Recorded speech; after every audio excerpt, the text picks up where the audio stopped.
Picture this. You are standing in the middle of the Sinai Peninsula at noon. No shade, no road, no sound except wind. The sun is directly overhead, and the ground beneath your feet is hot enough to burn through the soles of your shoes. The air entering your mouth is dry, not uncomfortable dry, sandpaper dry. The kind of dry that pulls moisture from the inside of your throat before you even finish the breath. Your eyes are squinting even behind sunglasses.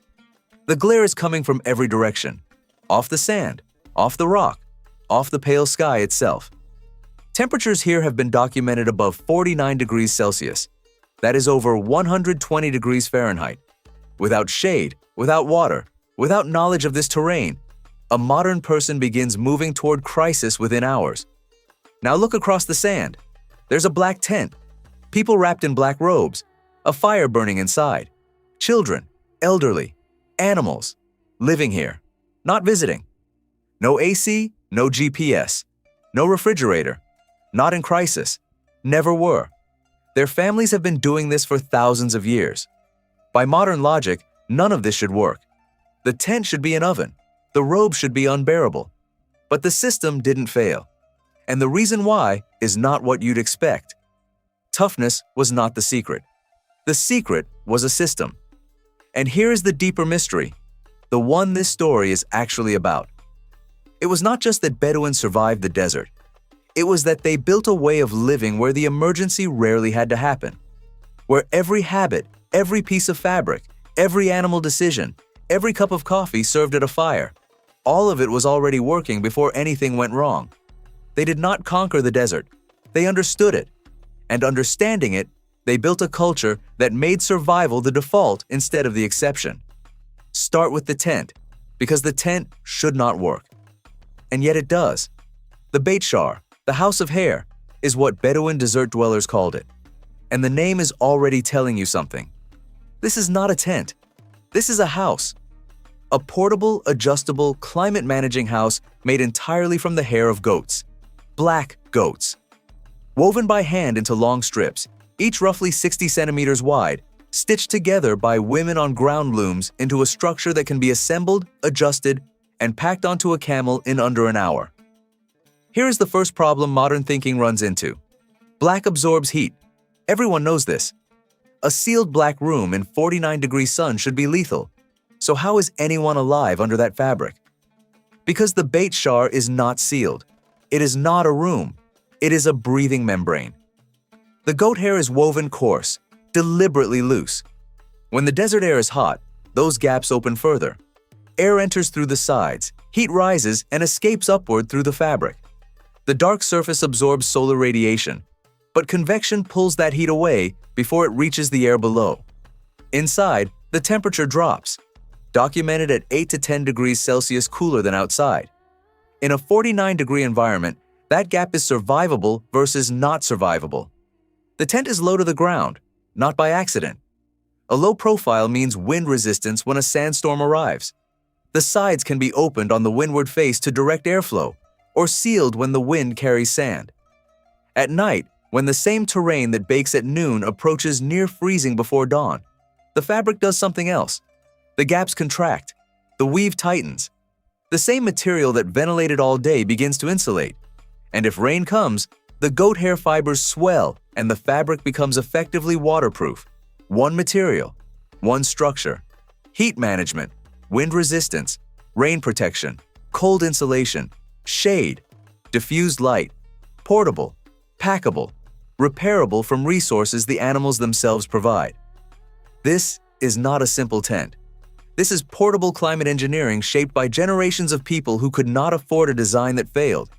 The strangest part is that the solution looked exactly like the problem. Black fabric in desert heat. It should be wrong. It is the most right thing in the landscape. But the tent only solved half the problem. You still have to leave it. When a modern tourist arrives in a desert and the temperature climbs past 40 degrees, the instinct is to take off layers. Strip down. Let the skin breathe. The logic feels obvious. Less clothing, cooler body. In the Sinai Desert in 1980, a team of researchers from Tel Aviv University and Harvard University decided to test something that had puzzled outsiders for generations. Why do Bedouins wear black robes in heat that would drop most people? A volunteer stood in the Negev desert at midday, at temperatures ranging from 35 to 46 degrees Celsius, wearing 4 different combinations in rotation: a black Bedouin robe, a white robe, a standard tan military uniform, and shorts. They measured heat gain across all conditions. The black robe absorbed 2.5 times more solar radiation than the white robe, and yet the net heat reaching the wearer's body was the same. The additional heat was lost before it reached the skin, through convection, whether from the robe moving in the breeze or air rising between fabric and body. The result held. The robe was managing heat at the surface before it became a body problem. Here is the part that still stops most people cold. The shorts were not better. Exposed skin receives radiation directly. Dry moving air strips moisture fast. Less clothing in this environment is not a strategy. It is a mistake made in the wrong climate. The Bedouin robe works on a different principle. Loose enough that the fabric does not contact the skin along its length. Layers that create personal shade. The robe protects the skin from direct radiation and from abrasive wind-driven sand. It slows the rate at which moisture leaves the body. And in cold desert nights, which arrive suddenly and seriously, those same layers retain warmth with no modification needed. This was not about comfort. The goal was never comfort in the modern sense. The goal was losing water slowly enough to stay alive. The robe was not clothing in the way we think of clothing. It was a second skin engineered by the desert over centuries of trial that could not afford much error. To a modern tourist, layers in the sun look like a death sentence. To a desert traveler, exposed skin is the mistake. The body was protected, but the body still needed water, and water in a desert is not a simple problem. Here is the assumption that kills people in deserts. Survival means carrying more water. Bring enough water and you will be fine. It feels logical. In most environments, it is logical. The desert breaks it. Water is heavy. A liter weighs a kilogram. A family, a caravan. A herd of animals cannot simply carry unlimited weight across routes that can be days between sources. The heat steals moisture constantly, from breathing, from skin, from the simple act of existing in the air. The math does not favor carrying your way out of the problem. Bedouin desert survival was built around a different principle: lose less water and know where the next source is before you need it. The well network was not written down anywhere. It was carried in memory, passed from parents to children in chains of landmarks, not coordinates. Turn toward the rising sun at the ridge, travel 5 days, the well is near the split rock. Bedouins knew every well on their route the way a driver knows petrol stations. Not just where, but who controlled them, and how many days between each one. Wells were not just water. They were navigation anchors, tribal property, political relationships. Access required reputation and affiliation. The strategy was never only to find water. It was to avoid needing it urgently. Desert survival is often less about finding more water and more about losing less of it. The tent protects you from the sun. The robe protects your skin. The well network keeps you moving. But none of it works without the one animal that made desert travel possible at all. Say the word camel, and most people picture a mode of transport. A desert horse, slower and stranger looking, but functionally the same. Get on it, move forward, arrive somewhere. That framing misses almost everything. A camel can drink around 100 liters in approximately 8 minutes. That water is then stored not in a magic hump. The hump is fat, an energy reserve, but distributed through its body, lost gradually over more than 2 weeks. In extreme situations, documented in oral accounts from Bedouin sources, camels were killed specifically to access the fluid stored inside them. That was not routine. It was a last resort measure. But it tells you something about how the animal was understood. Not as equipment, but as a biological system with survival value built into its body. The camel also provides milk, which supplemented hydration on long routes when water was being rationed carefully. It carries loads that would be impossible for other animals in that terrain. It moves at a pace that, from the outside, looks slow and inefficient. From the inside of the system, that pace is exactly what keeps the animal functional across multi-day routes without collapse. Here is what experienced desert travelers understood. Push a camel too hard, and it breaks down. Push it past its limit and the load it carries, the route it knows, the milk it provides, the animal knowledge it carries about the terrain. All of it stops. The caravan is not powered by speed, it is powered by balance. The intelligence of the system was not about dominating the animal. It was about matching human pace to animal biology, moving when the camel could move sustainably, stopping when it needed to, recognizing stress signals before they became crises. A pushed caravan might cover more ground in a day and fail before reaching water. A balanced caravan arrived. The tent, the robe, the well network, the camel. These kept a body alive. But desert survival was never just a body problem. It was a geography problem, a time problem, and something most people never expect, a social problem. The desert looks empty. That is the first and most dangerous mistake an outsider makes. Blank sand, no roads, no signs, no landmarks in any direction that a modern eye can read. Nothing to navigate by, nothing to follow. Just heat and distance and silence that stretches past what the mind wants to hold. A Bedouin traveler standing in the same landscape sees something completely different. Dune shapes are not random. Wind carves them with consistent logic. Slope angle, crest direction, surface texture, all reflecting the dominant wind pattern. A trained traveler reads dunes the way others read road signs. Gravel plains signal underground moisture. Rock color reflects geology and where water collects. Stars navigate the night. The smell of vegetation on dry wind can signal a riverbed before it's visible. Directions were chains of landmarks, not coordinates. Turn toward the rising sun at the mountain. Walk 5 days. The well is near the split rock. Useless to a stranger. Precise to someone trained in that landscape from childhood. Night travel was preferred. Cooler, less water loss, stars overhead. Move when the desert allows. Rest when it does not. Navigation was not a gift or an instinct. It was a language. A specific, learnable, transmittable language that took years to acquire and generations to refine. You either knew it, and the desert was full of information, or you did not know it, and the desert was silent and featureless and punishing. Modern people with GPS and satellite phones have died in the same terrain where Bedouin families raised children for generations. The technology did not fail them. The rhythm did. The knowledge of when to move, where the land holds water, what a particular dune shape means about the wind, what that particular smell on the air suggests about the next valley. None of that was in the device. The desert was not empty. It was full of information. The problem was whether you could read it. But knowing the route only helps if you can keep moving. And keeping moving meant understanding something that sounds simple and turns out not to be. Time. The modern instinct in an emergency is to move faster. In the desert, that instinct can be the thing that kills you. Exertion during peak midday heat burns through the body's water reserves at a rate shade, and rest cannot fully repair. The desert at noon is not a neutral backdrop for effort. It is an active drain. Bedouins enforced midday rest, not as cultural habit, but as physics. Movement resumed in late afternoon and continued into the night. The pattern was not laziness. It was the correct answer to the heat curve of a desert day. Seasonal migration followed the same logic. Routes changed by season because water sources changed. Movement was timed to follow the land's availability, not to fight it. And sometimes the right move was to not move at all. Waiting out a sandstorm inside a sealed bait shar.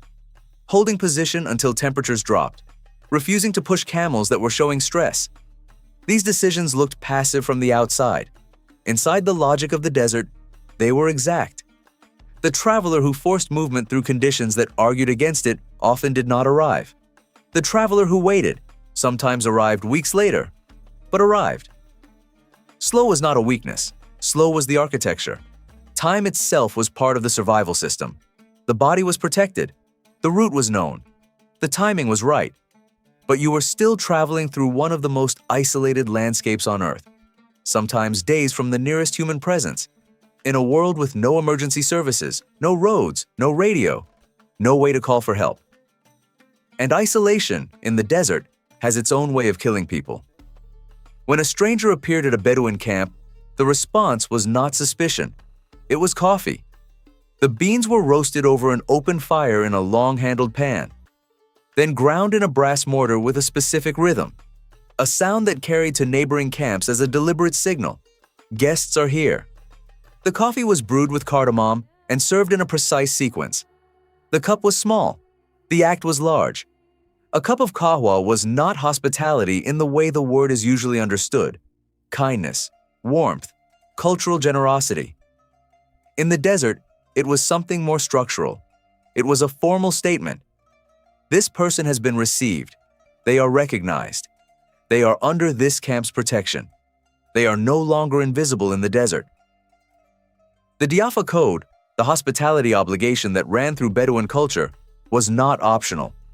A guest, even a complete stranger, even an enemy, had to be sheltered, fed, and protected for 3 days without being asked their purpose or their origin. The obligation did not lift if the host was poor. It did not lift if the host disliked the guest. Poverty did not exempt a host. Enmity did not exempt a host. The code was absolute because the alternative, a desert where travelers could be turned away or attacked without consequence, was a desert where no one could move safely. And a desert where no one could move safely was a desert no one could survive. Information traveled with guests. A traveler who had come from the north carried knowledge. Which wells were dry this season? Which routes had dangerous flooding after recent rains? Which tribe was moving?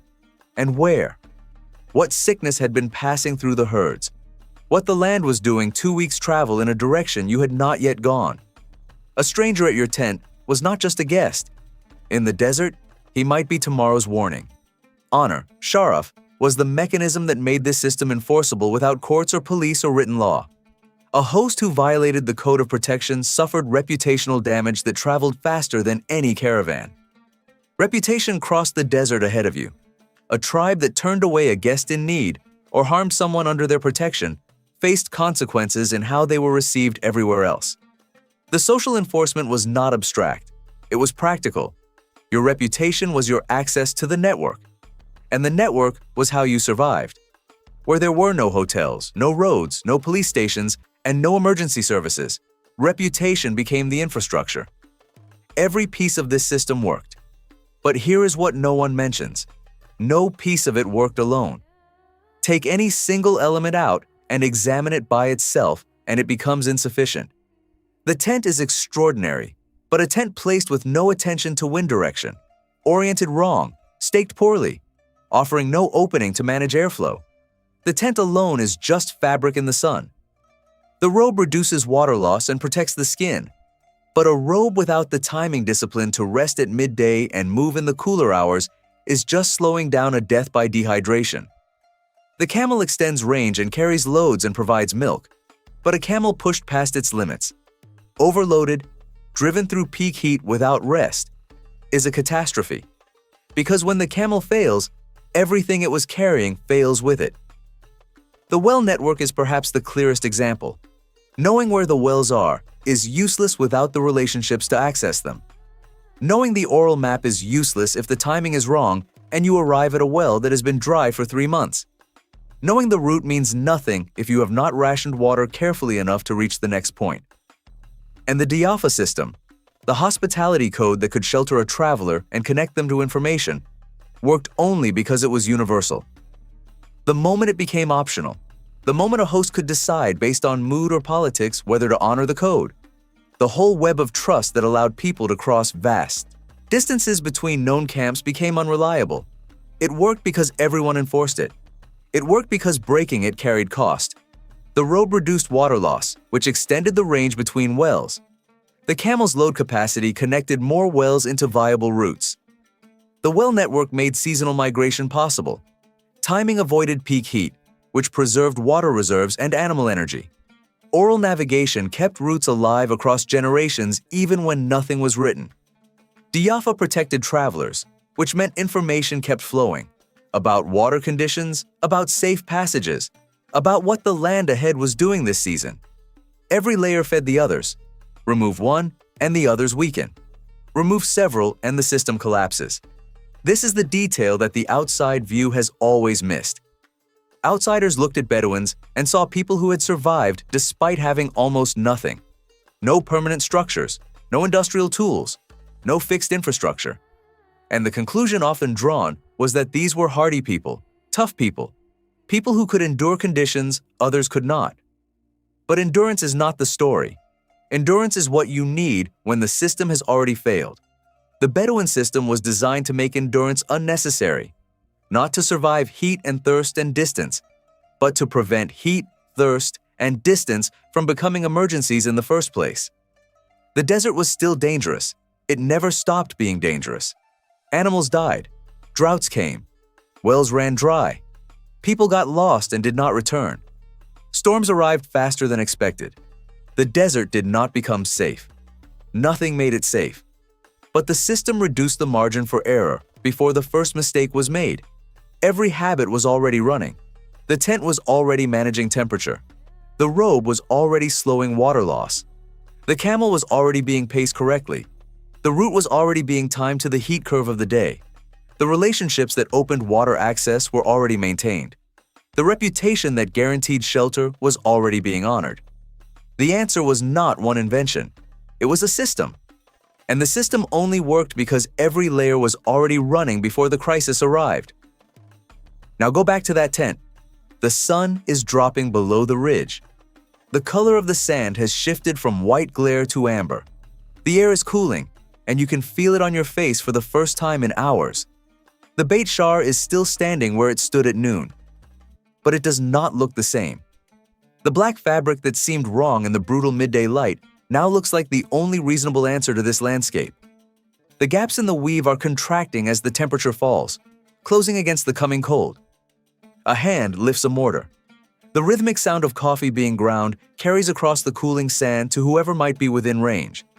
Inside the tent, the goat hair fabric is doing what it has done every day for longer than written records reliably capture, adjusting, breathing, managing the air, carrying the weight of a family's survival inside its woven structure without complaint and without failure.